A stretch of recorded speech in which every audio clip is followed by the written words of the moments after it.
Hello everyone, welcome to X-Ray. Before we dive into today's incredible story about the hidden history of technology, please take a moment to subscribe to the channel and hit the like button. Your support allows us to keep digging deep into the mysteries of the past. Are you ready? Let's put history under the X-ray. Deep in the heart of East Germany, specifically within the industrial zone of Frankfurt, Oder, the chimneys did more than just emit smoke. They concealed a secret project behind their walls, known as the National Entertainment Initiative. The story begins with a painful geopolitical truth. The German Democratic Republic, GDR, prided itself on being the digital hub of the Socialist Bloc, but in reality, it survived on the crumbs of technology smuggled from the West. Communist leaders watched with growing anxiety as the television in the West transformed from a news broadcast tool into an interactive platform via devices like the Magnavox Odyssey. For East Berlin, this wasn't just entertainment, it was an electronic cultural invasion that demanded a response. The man who decided to fight this battle was Karl Nendel, the state secretary for electronics, known for his paranoid stance toward Western advancement. Nendel didn't trust engineers who asked for massive budgets.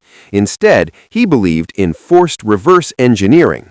In a closed-door meeting in 1977, Nendel brought a Western device and dismantled it in front of the engineers, pointing to a tiny chip inside and saying, "If you cannot make something like this, we will find engineers who can." The challenge was technical, but the threat was purely political. The technical hurdle facing the engineers lay in the international embargo known as COCOM. The West prohibited the export of RAM chips and CPUs that exceeded a certain speed. Here, the engineers resorted to a brilliant trick. They chose a primitive American chip called the AY-38500, designed by General Instrument.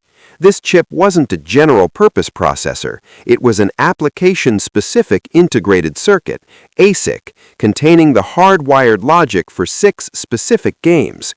Because it wasn't programmable for military use, East German trade intelligence successfully imported large quantities through front companies in Austria and Switzerland, shipping them in ordinary cardboard boxes labeled as clock spare parts.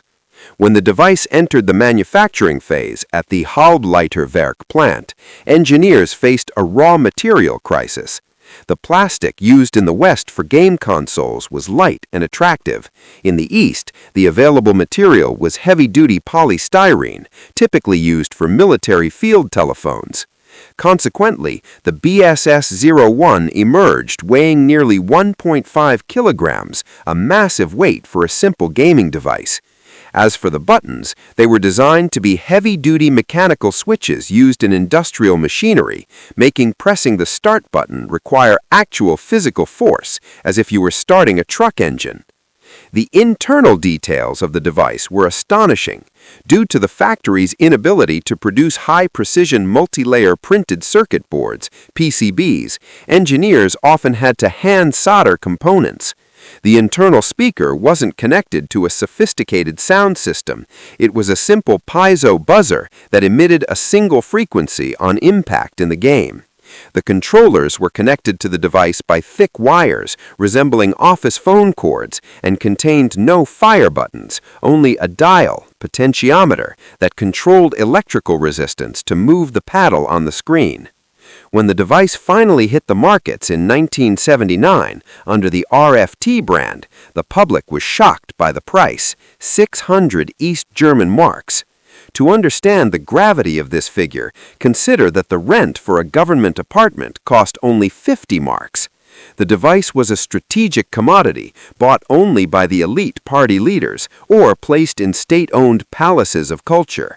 There, children would stand in long lines, wearing their school uniforms, waiting for just 5 minutes to play digital tennis. They weren't allowed to play freely. A supervisor watched the device for fear of damage, as the Western parts inside could not be easily replaced. Ultimately, the project was killed not by technical failure, but by the fear of superiority. The government realized people were starting to ask, if we can make this, why don't we have personal computers like the West? The party feared that interactive technology would increase the people's awareness, so a sudden decree was issued in 1981 to stop production and convert the factory to manufacture timer units for washing machines. The BSS-01 vanished, leaving behind stories of engineers who risked their futures to smuggle an American chip and a people who dreamed of the future through a white square dancing on a flickering screen. The BSS-01 is more than just a piece of plastic. It's a relic of a world divided. If you found this story as fascinating as we did, please give this video a thumbs up and subscribe to X-Ray for more deep dives into the hidden corners of our world. Thank you so much for watching, and we'll see you in the next episode.